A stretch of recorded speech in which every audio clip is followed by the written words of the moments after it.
మే 1న మే డేగా ప్రపంచం ఎందుకు జరుపుకుంటుందో మీకు తెలుసా? 19వ శతాబ్దంలో ఇండస్ట్రియల్ రెవల్యూషన్ సమయంలో కార్మికులు రోజుకు 12 నుండి 16 గంటలు పనిచేస్తూ తక్కువ జీతంతో ఎలాంటి హక్కులు లేకుండా ప్రమాదకర పరిస్థితుల్లో ఉండేవాళ్ళు.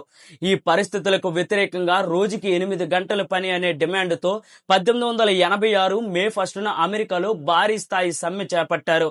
ఈ ఉద్యమం కోసం చికాగోలోని హే మార్కెట్ ప్రాంతంలో సభ పెట్టారు. ఈ సభలో బాంబులు పేలడంతో హింస చెలరేగి చాలా మంది కార్మికులు చనిపోయారు. ఈ సంఘటన ప్రపంచానికి కార్మికుల సమస్యలను తెలియజేసి ప్రతి దేశంలో కార్మిక ఉద్యమానికి దిశ చూపింది. దీంతో 1889లో వివిధ దేశాల కార్మిక సంఘాలు కలిసి మే 1న అంతర్జాతీయ కార్మిక దినంగా ప్రకటించారు.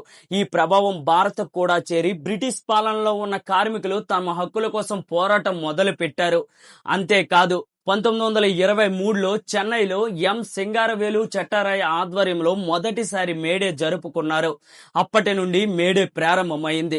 ఈ రోజు మనం చూస్తున్న 8 గంటల పని, కార్మిక హక్కులు అన్ని అప్పటి పోరాట ఫలితమే. అందుకే మేడే కేవలం ఒక సెలవు రోజు కాదు, హక్కుల కోసం జరిగిన పోరాటం.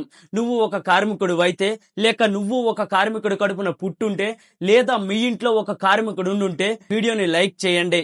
జై హింద్.